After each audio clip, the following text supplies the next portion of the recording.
Hello friends, today our topic is probability.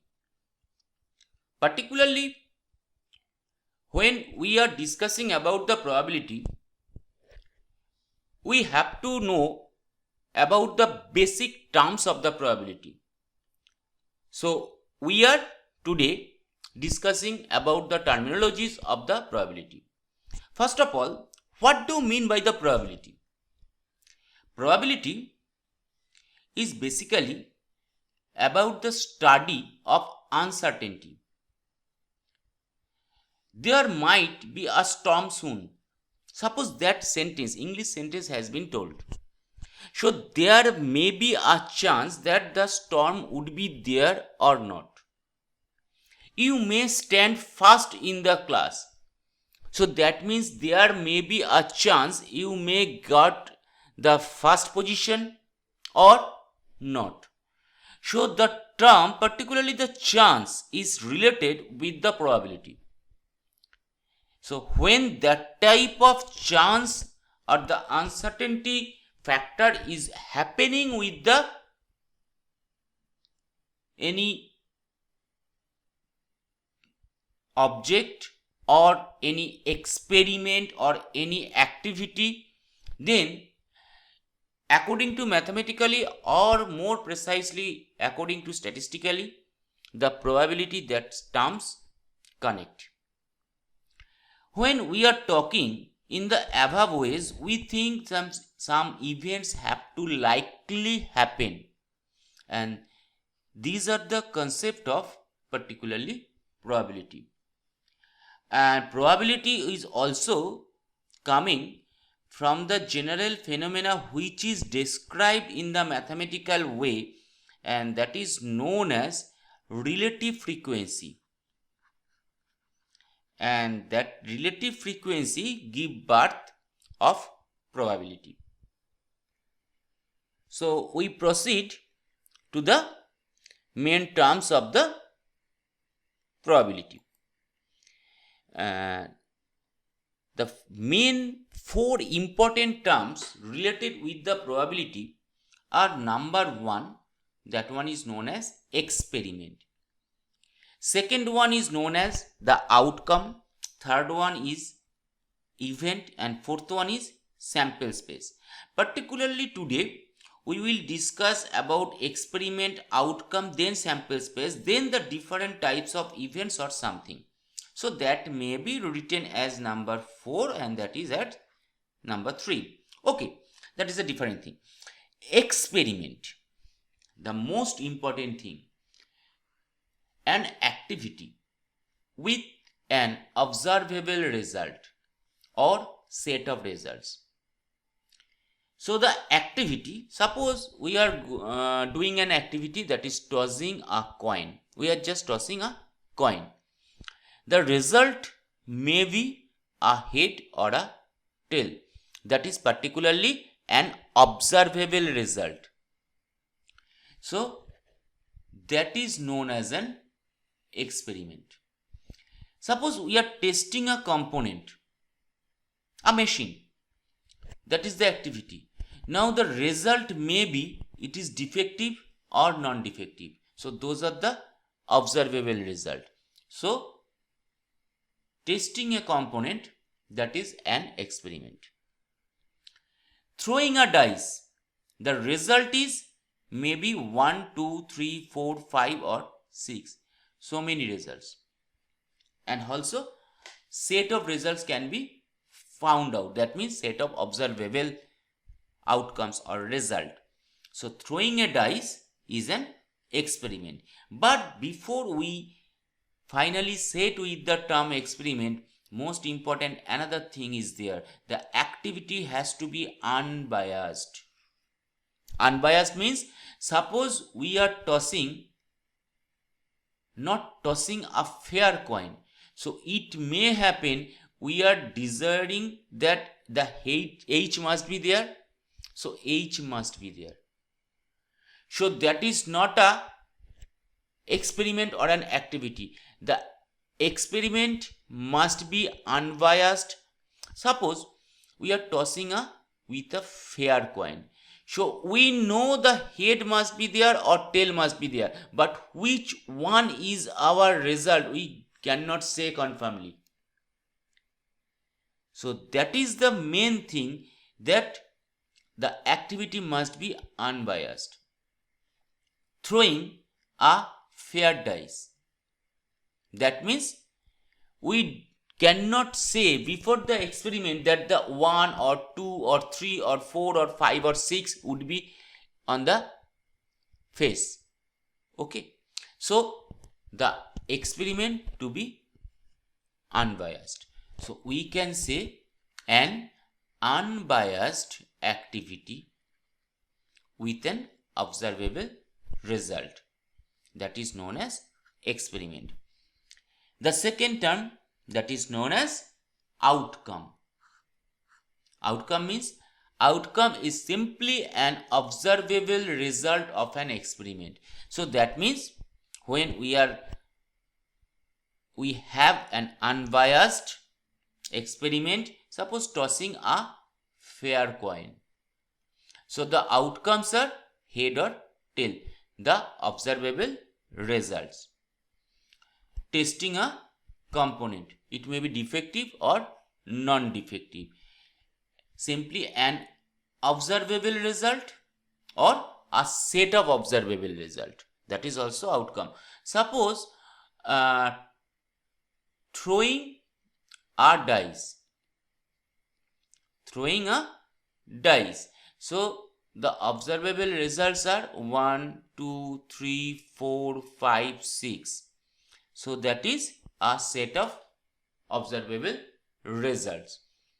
So that is our outcome. Now the next, that is sample space. Sample space means that is also related with the set. The set of all possible outcomes of an experiment is known as the sample space. That means the collection of all the possible outcomes from the experiment. Suppose tossing a coin, the outcomes are head or tail. So the sample space is, according to set theory, written as all the collection of observable results. Moreover, each and every observable result is denoting as an element of the sample space.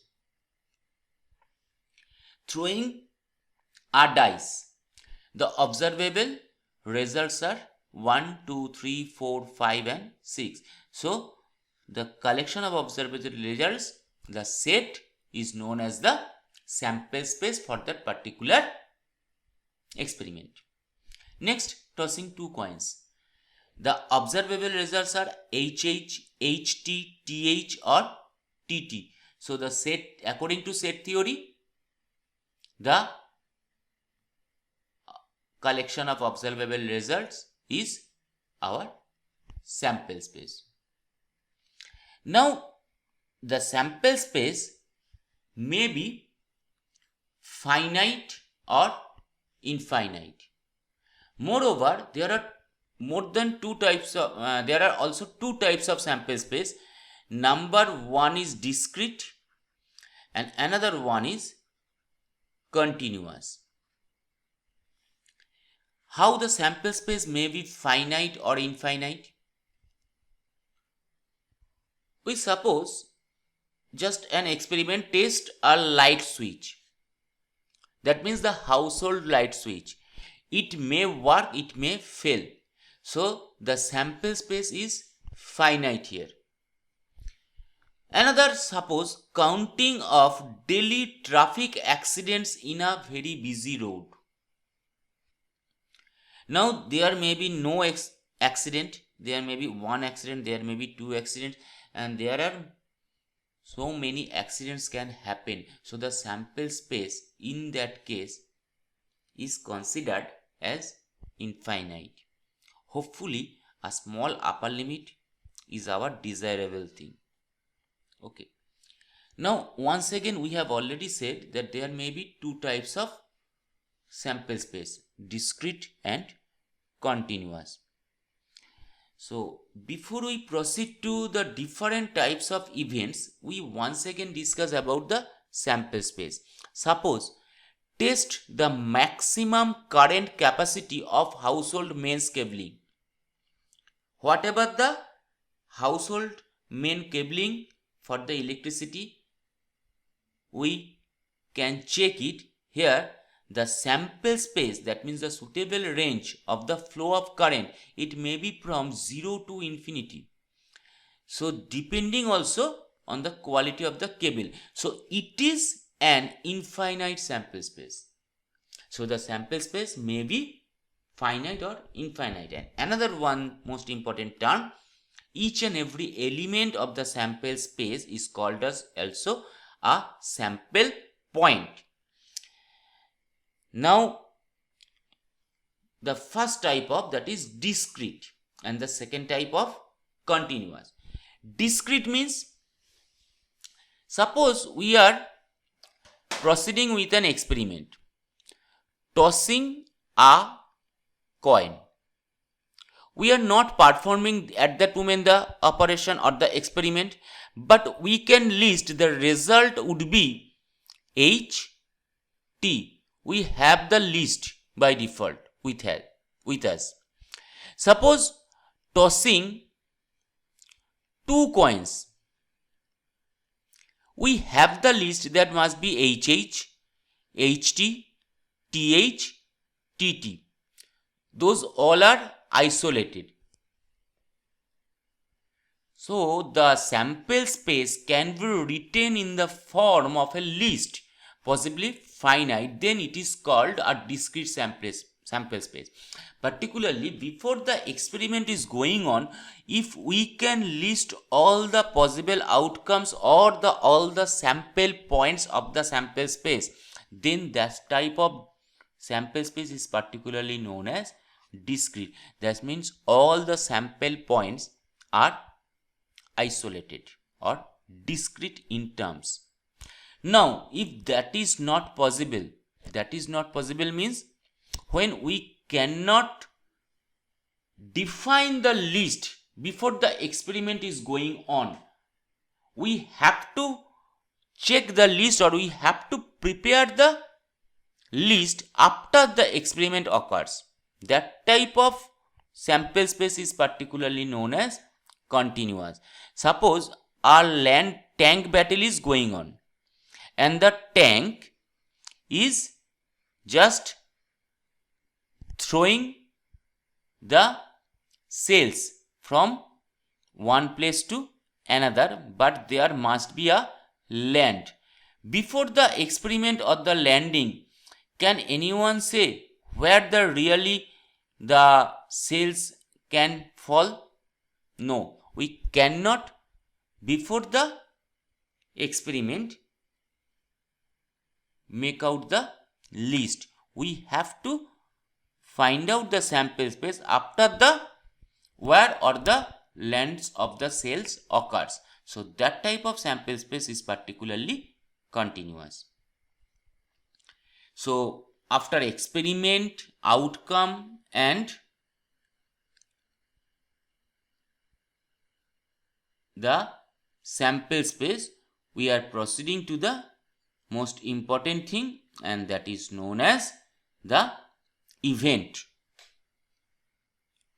So what is event? This is just an outcome or set of outcomes to an experiment of interest to the experimenter. Just most important term, experiment of interest.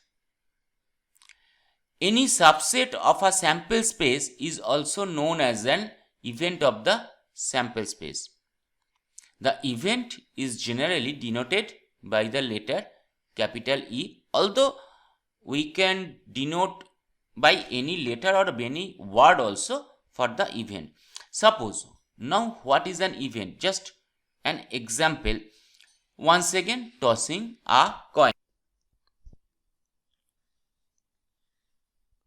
Tossing a coin. Suppose we are denoting the event name as head. Already we have said that not only the letter E, we can give the name of any event by any word also. So we are defining the name of the event as head. So what are we are getting? That is the head. The sample space must be head comma tail from the tossing of the coin from the experiment. Suppose another experiment. Suppose throwing a dice, a fair dice. Okay, so the sample space may be 1, 2, 3, 4, 5, 6.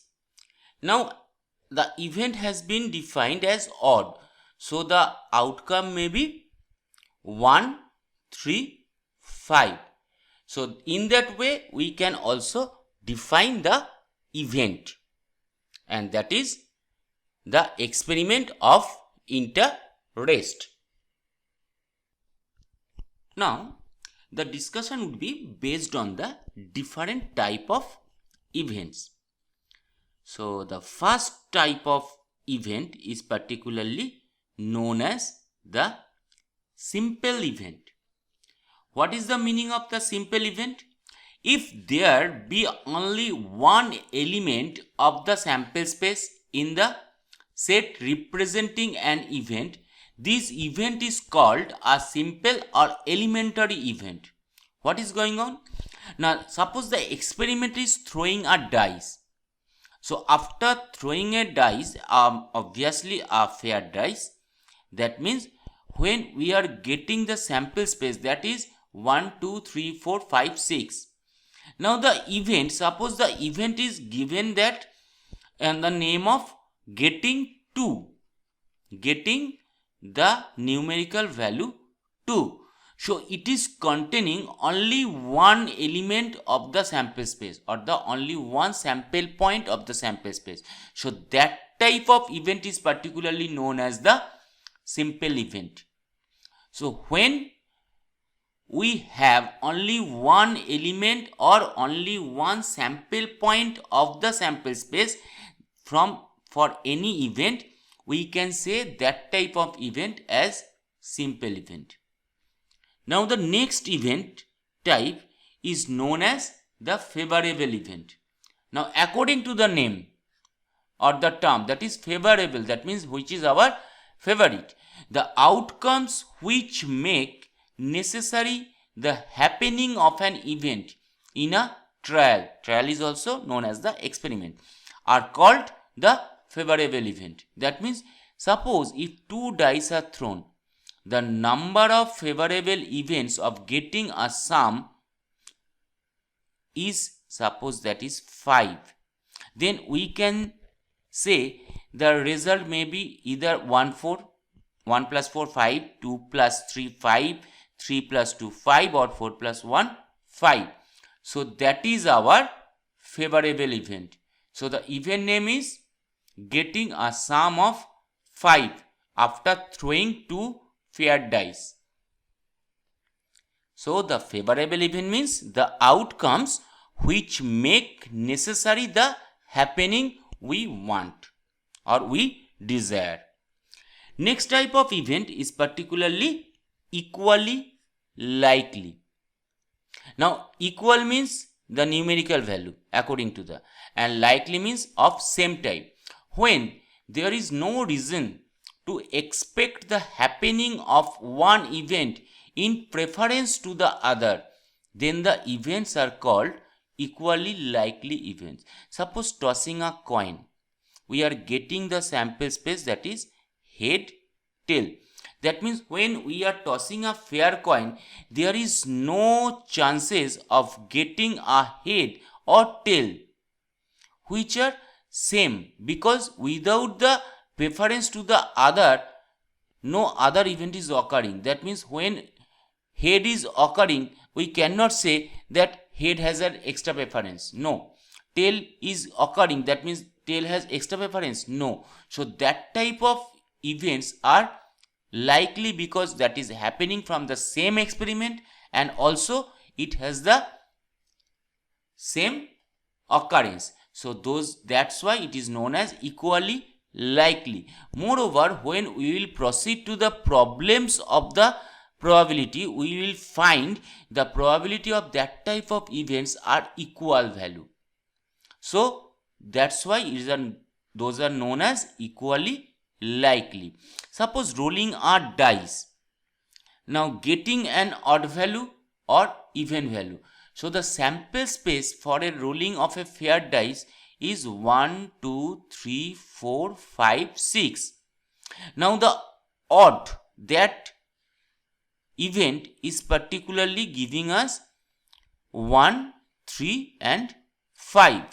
The event, that event giving us 2, 4, 6. Now that is happening from the same experiment. So likely and likes, and also both the events have equal number of sample points.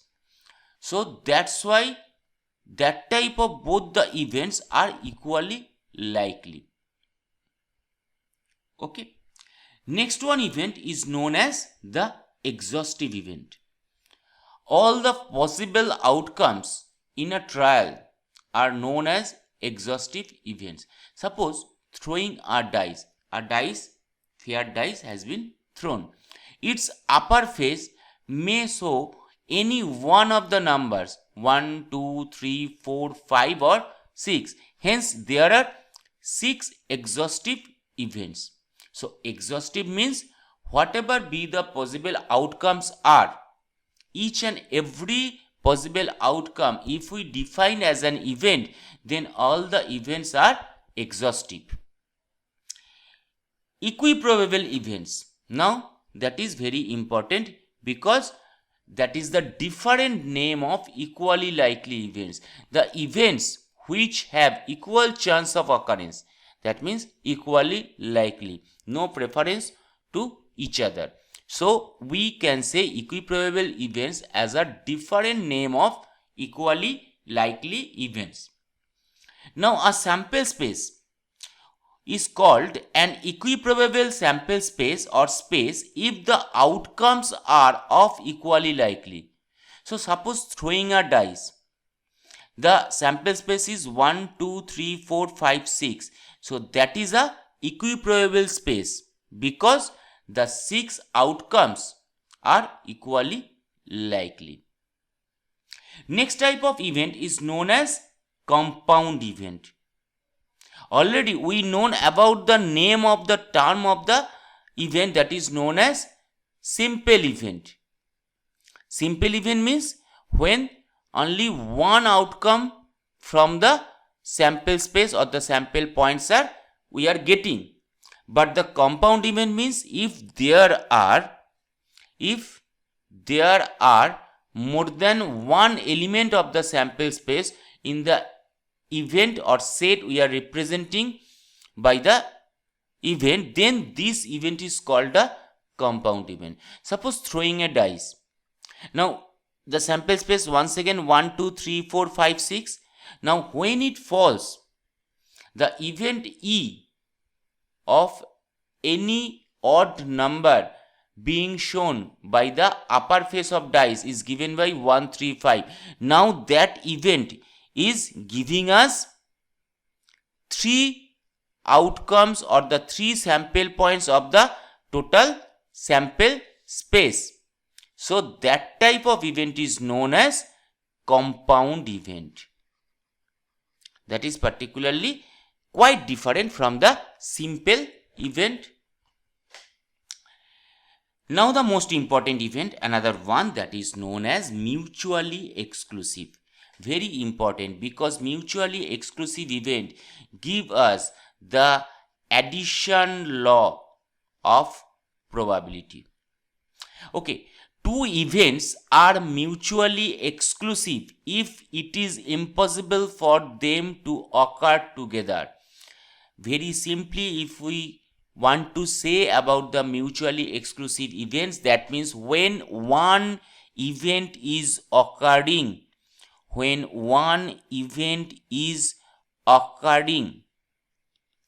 another event cannot occur. Another event cannot occur simultaneously. What is happening? Suppose tossing a coin. Now when we get the head, or the event is defined as head, we cannot say that tail event cannot happen. We just saying that the tail event cannot happen. That means when we are getting the head, we cannot get the tail simultaneously add together. So those events of head and tail for the experiment tossing a coin are mutually exclusive. Suppose A and B are two events. If A and B are two mutually exclusive events, then we can say, according to the set theory, event A intersection B is equal to giving us phi. That means there is no common sample point from the two mutually exclusive events. If the two events are mutually exclusive, they cannot be independent and vice versa. That means when the two events are independent also, they cannot be mutually exclusive also. Now let's discuss the mutually exclusive events once again with another two examples. Suppose there are 52 pack of cards, playing cards. Two events are defined. Number A or name A, the card is a spade, and event B, the card is heart. Is that the two events are mutually exclusive? Yes, because when in the 52 cards we have the spade, that is 13, and the heart also numbers as 13, number of hearts cards. Now when we are picking a card, suppose that is a spade. We are picking a card from the 52 playing cards, and that is a spade. Now when we are picking a spade, that cannot happen that we are picking a heart. When we are picking a card that is spade, that means the heart event cannot occur. When we are picking a card that is heart, that means we cannot, the event A, that is spade, can occur. So that type of events A and B are both mutually exclusive, as the card drawn cannot be both a spade and a heart. Now we are just changing the event name. Event A, the same event, the card is a spade, and event B, the card is a number 2. Suppose we are picking a card, and let's check, that is, we have checked that is a number 2. Now it may be a spade, it may be a heart, it may be a dice, it may be a club. So that means when we are picking a card and which is number 2, that means the event B has been occurred. But there is a possibility that the card may be a spade of 2 or 2 of spade. And that may also happen for the event A. That means when we are picking a spade card, there may be a chance we have picked a number 2 card of spade. So event A and event B can occur at the same time. So those events are not mutually exclusive. Once again, when one event is occurring, another event cannot occur at together. Those events are particularly mutually exclusive. So when two or more than two events are said to be mutually exclusive, one event when occurring, the other events cannot occur. Most importantly, according to the set theory, all the mutually exclusive events give us the result as phi or null set. And that type of events are also known as disjoint event according to the set theory name. Next one, complementary event. The event consisting of all points not contained in the event B, event E, is known as the complementary event of the event E, denoted by E dash or E complement or E bar. Suppose throwing a dice, that is the experiment. Now the sample space is 1, 2, 3, 4, 5, 6. The event has been defined as getting an odd value.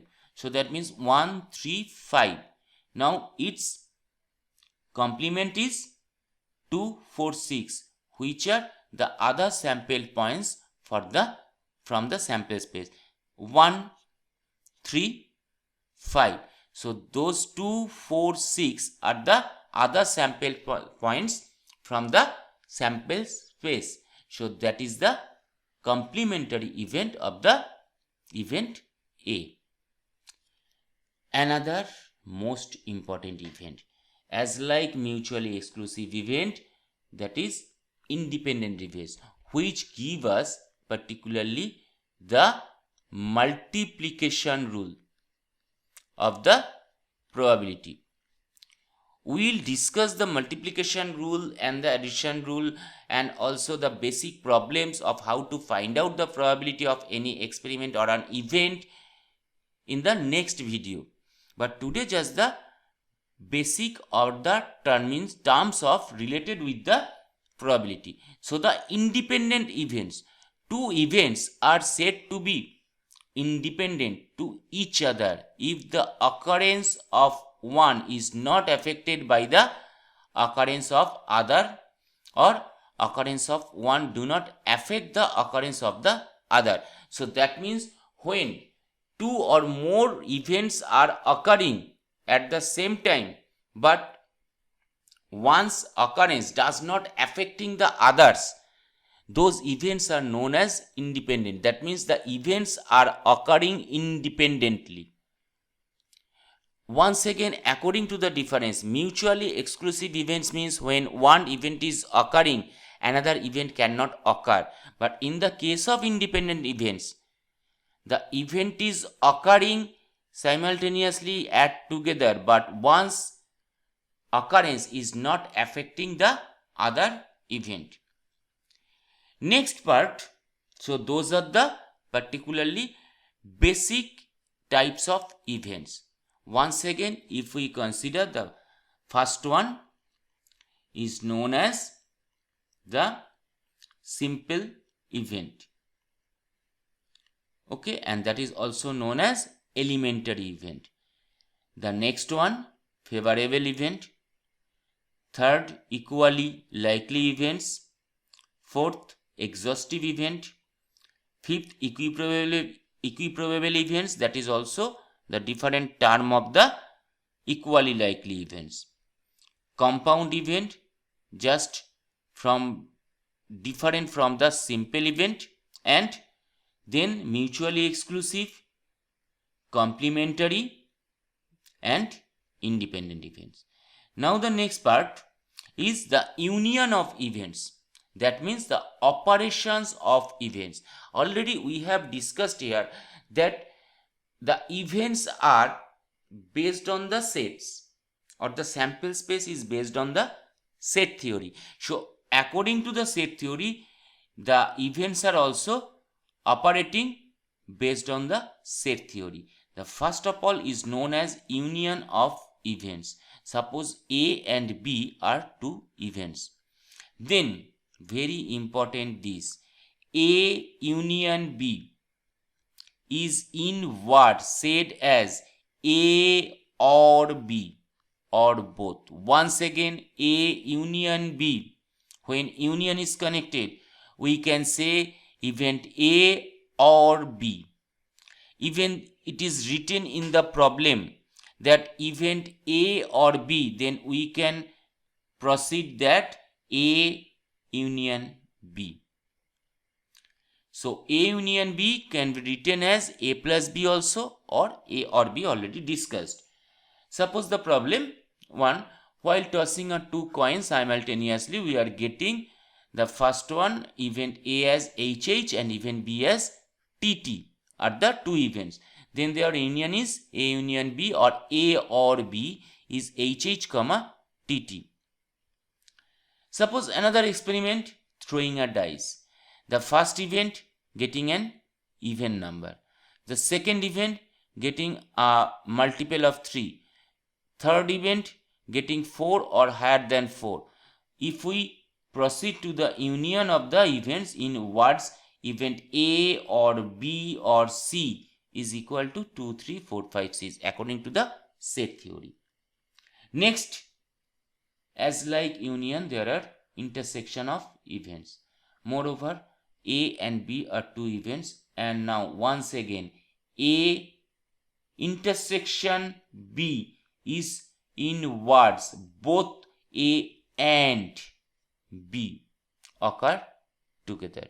So that means if in the problem any type of sentence or word is there that event A and B is occurring, that means we have to write it as A intersection B. For union A union B is A or B, and A and B means that is intersection. So A intersection B can be written as AB or A and B. Tossing two coins, A is the event HHTT and B is the event HHHTTH. Then intersection is according to the set theory HH. Same as throwing a dice is the experiment. The first event A is getting an even number. The second event is 3 and its multiple. And the third event C is 4 and greater than 4. So after intersection, if we say it in word, event A and B and C is equal to the, according to set theory, 6.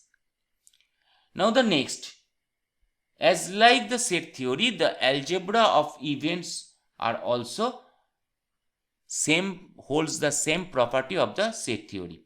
A, B, C are the arbitrary sets, or here that is events, and S is the universal set or event, that is also known as the sample space. Just remember, event A and B both holds the commutative laws for union also and intersection also. That means A or B is equal to B or A. Same as A and B is equal to B and A. Next one, associative laws. That is also holding like A union B union C is equal to A union B union C. That means A or B or C is equal to A or B or C. A and B and C is equal to A and B and C. Distributive laws, A or B and C, that is also treated as A or B and A or C.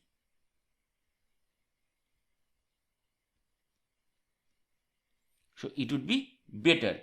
A and B or C is equal to A and B or A and C. The identity laws, identity means A union phi is giving us A intersection S or A and S is equal to A. And finally the complementation laws, A union A intersection complement is equal to the sample space, and the A intersection A complement is equal to the phi. So that is the basic terminologies for the probability. In the next video, we will discuss about the very basic problems and up to the additional law of the probability.